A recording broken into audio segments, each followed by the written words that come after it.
경기도 2차 임고특강 서준혁의 밀서 1장 교사 역량 파트 이제 네 번째 마지막 시간이 되겠습니다. 157쪽 협동학습입니다. 협동학습은 여러분들이 2차 면접에서 나오기보다는 여러분들이 수업 실현에서 협동학습을 실제 하는 것이 중요합니다. 그래서 협동학습이 다시 최근에 주목받고 있고요. 그 주목받는 이유가 합격생 꿀팁 157쪽에 나와 있습니다. 그래서 협동학습의 원리, 필요성 쭉 나와 있고요. 159쪽 보시면 협동학습의 구조가 나와 있습니다. 그래서 모둠 세우기 구조, 학급 세우기 구조, 암기 숙달, 정보교환, 사고력 신장, 의사소통. 그러니까 여러분들이 수업 실현에서도 그렇고 만약에 혹시 면접에서 나온다면 여러분들은 어떤 협동학습을 하겠느냐라고 한다면 직소, STAD, TGT 이런 교육학적 용어를 쓰는 게 아니고요. 여러분들이 이름을 새롭게 명명해서 저는 모둠 세우기 구조로, 저는 학급 세우기 구조로 협동학습을 하겠습니다. 저는 암기 숙달 구조, 암기 숙달 구조에는 부채 모양 뽑기, 하얀 거짓말 등등등등. 그러니까 여러분들한테 너는 교육학적인 용어를, 교육학적 배경식이 얼마나 풍부해. 그거는 이미 1차에서 평가가 끝났어요. 그러니까 2차는 여러분들이 실제 학교 현장에 투입할 수 있는지, 투입해서 여러분들이 잘 교과 수업을 운영하고 학급을 잘 경영할 수 있는지를 보는 거니까 여러분들이 이런 실제적인 용어를 기억하셔야 됩니다. 교육학적인 용어가 아니고요. 그러니까 2차 대비해서 어떤 분들은 간혹 가다가 막 교육학적을 다시 보는 분들이 있는데 그거는 저는 비추입니다. 왜? 교육학적인 용어를 안 물어보니까요. 그러니까 1차 교직 논술에서는 그게 중요할 수도 있지만 2차에서는요, 여러분들 경기도의 사례가 중요해요, 사례가. 그래서 계속 강조하자면 뭐가 중요하다고요? 이 교재와, 그리고 이 교재 너무 좋아요. 이 교재와 경기도교육청 홈페이지. 그래서 현장에선 이런 사례를 운영하는데 이게 아주 효과가 좋구나. 요즘에 경기도 트렌드는 이거구나. 그런 용어들을 여러분들이 꼭 기억해 두셔야 되겠습니다.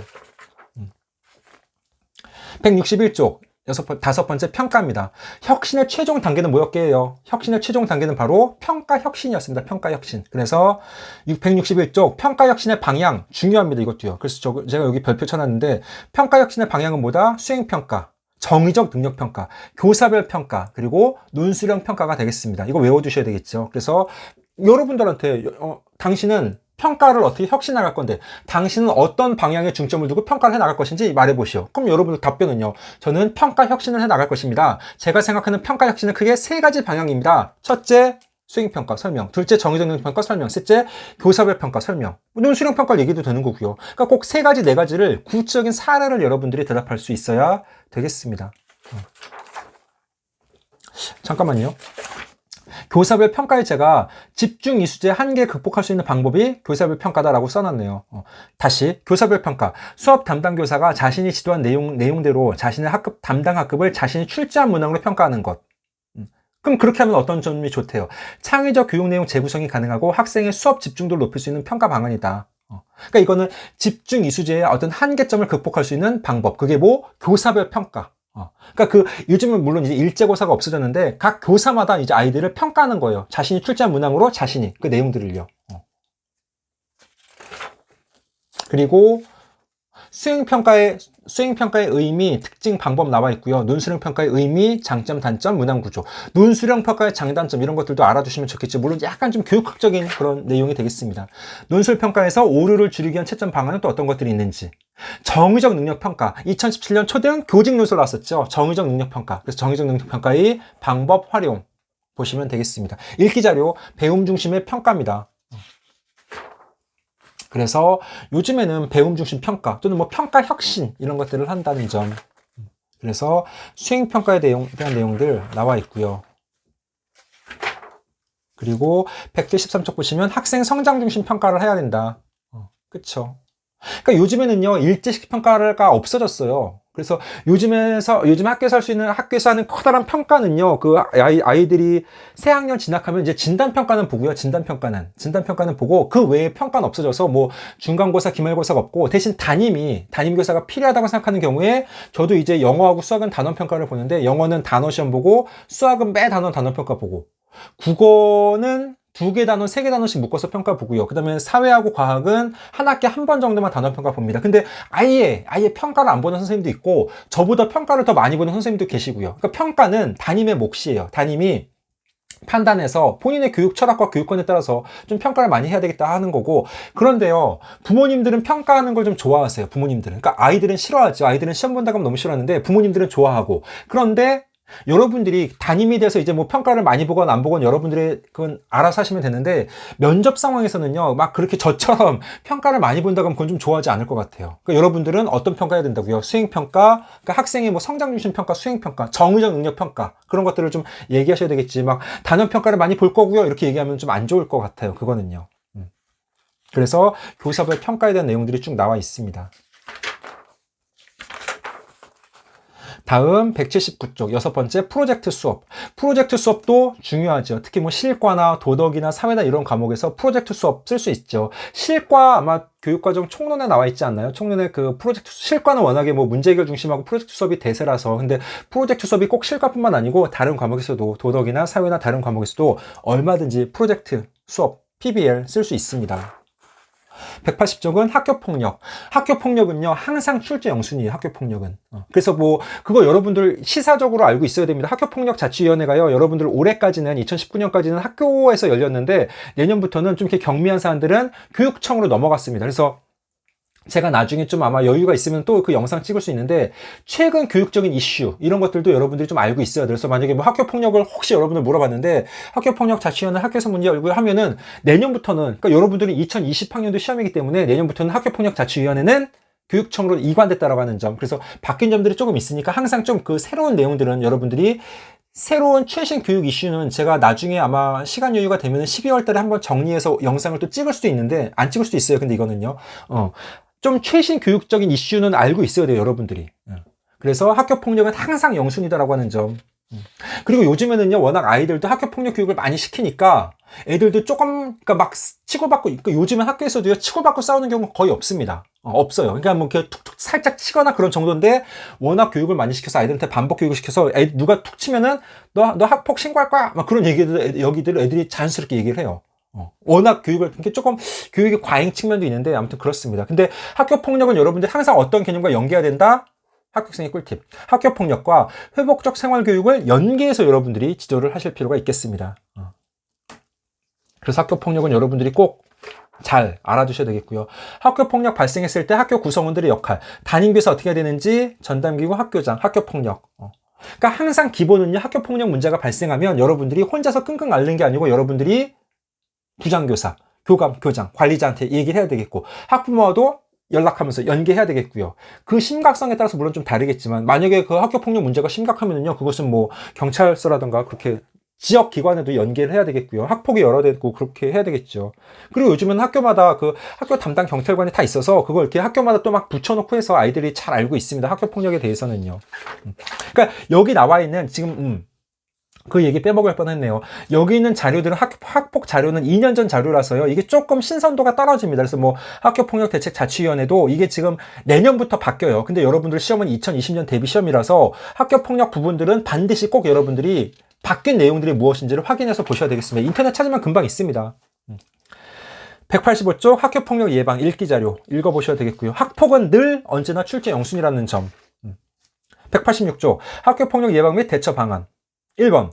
그러니까 여러분들한테 이거 나올 수 있는 거죠. 학교폭력 예방 어떻게 할 건데, 학교폭력 예방 교육 강화하고, 그러니까 학교폭력 예방 맞춤형 교육하겠다. 그래서 뭐 상담교육도 강화하고, 보건선생님이나 또는 뭐 상담교사가 있는 경우에, 학교에 상담교사가 없으면은요, 교육청에 또 상담교사가 있어요. 교육청에 뭐 위센터라든가 그런데. 그럼 그 교육청의 위센터에 상담선생님하고 연계해서 학교폭력 예방 교육 시키고, 또는 마을교육 공동체 연계해서 또 우리 마을에 어떤 뭐 상담이라던가 상담이라던가 그런 전문가분이 계시면은 마을교육 공동체 그런 마을에 있는 유명한 분을 초빙해서 일일 교사해서 학교폭력 예방 교육을 시킬 수도 있을 것이고요. 학교 안전망 구축하겠다. 그리고 유관기관 협력체계 구축 및 운영하겠다. 학교폭력 조기 감지체계 구축하고요. 대처 방안도 여러분들이 쭉 살펴보시면서 읽어보시면 되겠습니다. 피해 학생 및 학부모 면담 및 유의사항, 그리고 피해 가해 학생 조사 시 유의사항들 살펴보셔야 되겠고요. 191쪽 윤리적 생활 공동체 실천. 공동체 엄청 많이 나오지 않아요? 회복적 생활 교육, 그다음에 뭐죠? 마을 교육 공동체, 그리고 전문적 학습 공동체, 윤리적 생활 공동체, 이런 것들. 그러니까 이런 여러분들이 중요한 키워드들, 개념들을 자연스럽게 외우고 있다가 면접이나 집단 토의나 그런 상황에서 내 용어인 것처럼, 내가 완벽하게 알고 있는 것처럼 자연스럽게 여러분들이 뱉어서 말을 할 수 있어야 되겠습니다. 그래서 192쪽 보시면 윤리적 생활 공동체 키워드. 그러니까 여러분들이 그러니까 제가 그 학원 강사 시절에 그 집단 토의도 실제 많이 해봤고, 수업 나눔, 뭐 수업 실현 면접, 그다음에 뭐 수업 실현, 수업 나눔, 그다음 면접도 제가 많이 해봤는데, 대부분의 분들이요, 대부분의 선생님들이 답변할 때 어떤 그 오류를 범하느냐, 큰 키워드는 여러분들이 대답을 해요. 그러니까 여러분들의 대답으로 만약에 학교폭력 문제 나왔어. 그 예상 문제로. 그럼 여러분들이 그 면접 상황에서 대답을 하면은, 저는 학교폭력 문제가 발생했을 때 회복적 생활교육을 실현해 나가겠습니다. 그리고 저는 윤리적 생활 공동체를 강조할 것입니다. 이런 식으로 거시적으로만 대답을 합니다. 그러면은, 그러니까 대부분이 그래요. 한 반 정도의 대답은 여러분들이 거시적인 거를 대답을 해요. 왜? 그러니까 여러분들이 지금부터 이제 그 2차 시험 보기 전날까지 계속 준비를 할 거 아닙니까? 스터디를 하든가 혼자 공부를 하든가. 그럼 여러분들이 대비를 할 때 이런 키워드들, 윤리적 생활 공동체, 전문적 학습 공동체, 마을 교육 공동체, 회복적 생활 교육, 그런 개념들은 알아. 뭐 실천적 인성 교육, 그런 개념들은 알아. 근데 그거에 평가자는요, 그 거시적인 개념을 말하라는 게 아니고 그 거시적 개념의 구체적인 실천 방안을 여러분들한테 요구하는 거예요. 왜? 여러분들은 당장 학교 현장의 담임교사가 돼서 그런 방법들을 실천을 해야 되기 때문에 여러분들이 무슨 뭐 교육 행정가가 아니잖아요. 저는 윤리적 생활 공동체를 운영해 나가겠습니다. 저는 회복적 생활교육을 해 나가겠습니다. 그러면 회복적 생활교육 어떻게 할 것인지를 말해야 된다고요. 거시적으로 막 뜬구름 잡는 식으로 막 본인이 알고 있는 개념을 막 남발하는 게 아니고, 나는 회복적 생활교육을 3가지로 실천하겠습니다. 첫째, 둘째, 셋째. 나는 마을교육 공동체에서 이런 점들을 활용하겠습니다. 구체적인 방법들을요. 그러니까 항상 여러분들이 연습하고 대비를 할 때 내가 이 개념들을 알고 있는 건 기본이고, 이 개념들을 나만의 언어로, 나만의 구체적인 사례로 대답할 수 있는지를 꼭 연습을 하셔야 돼요. 그게 진짜 중요합니다. 이것도 중요하네요. 193쪽. 행복한 교실을 위한 아침 약속, 따뜻한 아침맞이, 아침 업무 안 보기, 5분 공감 이야기 나누기. 제가 또 사례 말씀드릴게요. 저는 그러니까 보통 학교에 가면은요, 물론 학교마다 조금씩 다릅니다. 저희 학교는 이제 8시 40분에 등교를 하고 9시까지가 아침 활동 시간이에요. 그럼 아침 활동 시간은 담임교사 재량입니다. 그래서 뭐, 많은 반에서는 독서를 하고요. 왜? 독서가 담임교사가 제일 편하거든요. 애들한테 그냥 독서, 책 봐 하고서 담임교사가 뭐 아침 업무 보거나, 뭐, 동학년 선생님들이 커피 마시거나 그럴 수 있으니까. 근데 이제 저 같은 경우에는 아침 활동 시간에 그러니까 월요일, 금요일은 독서를 시키고요. 왜? 애들이 워낙 책을 안 보니까. 그러니까 애들이 스마트폰이나 뭐 게임에 너무 익숙해져서 진짜 책을 안 봐요. 또 책 보는 걸 싫어하고, 책 보라고 하면 막 몸을 비틀고 막 책을 5분 이상 지속해서 못 보는 아이들이 많습니다. 그래서 저 같은 경우에는 월요일, 금요일에는 독서를 하고, 수요일에는 저는 이제 음악 감상을 시켜요. 애들이 왜냐면 뭐 클래식이나 이거 들을 일이 없으니까. 제가 처음 클래식 틀면 애들이 막 몸을 비틀면서 막 BTS 노래 틀어달라느니 뭐 그렇게 아이돌 노래 틀어달라고 하는데, 계속 틀어놔요. 그냥 애들한테 들으라고 20분 동안 클래식을. 그 다음에 클래식 틀어주고 저는 국악도 틀어주고요. 그 다음에 이제 화목은 저는 줄넘기 시킵니다. 밖에 나가서. 근데 줄넘기 시킬 때 저는 제가 같이 나가요. 그러니까 보통 같이 나가는 선생님들은 별로 없는데 그냥 애들한테 뭐 체육부장이나 회장한테 너네 나가서 뭐 줄넘기 하고 시간 되면 들어와 시키는데, 저는 제가 나가서 같이 제가 줄넘기를 합니다. 물론 이제 제가 줄넘기를 잘하기도 하지만. 그래서 같이 하는 거고, 그 다음에 저는 이제 아침 활동 시간에 매일 뭘 하느냐, 저는 이제 새 소식 발표하기라고 해서 아이들이 하루에 2명씩 돌아가면서 본인이 어떤 주제를 정해서 그것을 아이들 앞에서 발표하는 거예요. 그럼 이게 왜 좋으냐? 물론 처음에 애들 되게 싫어했고 잘 못했어요. 근데 새 소식 발표하기가 왜 좋으냐면요, 애들이 발표 능력이 많이 부족해요. 근데 다른 아이들 앞에, 그러니까 자기 자리에 서서 발표하는 것도 아니고 앞에 나와서 교탁 앞에 서서 모든 아이들한테 발표하는 기회가 갖기가 쉽지 않거든요. 근데 저는 하루에 2명씩 돌아가니까 한 달에 한 번 이상은 발표하는 거죠. 그럼 그게 1학기 때도 이미 다 했고 2학기 때도 저는 지금 하고 있고, 새 소식 발표를요. 시간은 1분에서 2분 정도. 시간 제한은 없습니다. 근데 너무 30초 이내면 짧으면 좀 다시 시키고. 그래서 새 소식 발표하기를 통해서 아이들이 발표 능력도 향상시키고, 쟤는 이런 걸 좋아하는구나, 쟤는 저런 걸 잘하는구나. 그러니까 새 소식 발표하기가요, 예시가 무슨 뭐 동물을 소개하는 아이들도 있고, 또는 뭐 자기가 좋아하는 걸 소개할 수도 있고, 음식 소개할 수 있고, 어떤 아이는요 이제 막 2학기 때는 막 PPT로 준비해오고 실물을 가져오는 경우도 있고요, 또는 뭐 보드게임을 소개하는 경우도 있고, 책 소개도 되고, 마음대로. 그래서 그것도 여러분들이, 저는 뭐 아침 약속, 저는 뭐 아침 활동을 어떤 걸 할 거냐, 저는 따뜻한 아침 맞이로서 아이들보다 제일 먼저 학교에 와서 저는 아이들을 뭐 허그를 해주겠습니다. 고학년은 좀 조심하셔야 됩니다. 근데 뭐 저학년이나 중학년까지는 허그해도 되는 것이고, 저는 대신 이제 아침에 이름 불러주는 거고, 제가 실제로 하는 거는. 그러니까 저는 4학년도 좀 큰 애들이 있거든요. 특히 이제 여자애들이 좀 큰 애들이 있어서, 이거 안아준다고 하면 제가 농담으로라도 이제 2학기 때 선생님이 너 잘했으니까 안아줄까 하면 애들 막 기겁을 해요. 그러니까 이제 그거는 조금 좀 혹시 논란이 될 수 있으니까 저는 이제 이름 불러주기, 그 다음에 새 소식 발표하기, 그 다음에 다양한 아침 활동, 이런 것들 도움이 되겠죠. 그리고 안전한 학교 만들기 나와 있고요. 민주시민교육도 중요한 내용이 되겠습니다. 예상 문제는 195쪽에 있는 내용들은 한번 읽어보시면 되겠고요. 여덟 번째는 토의 토론.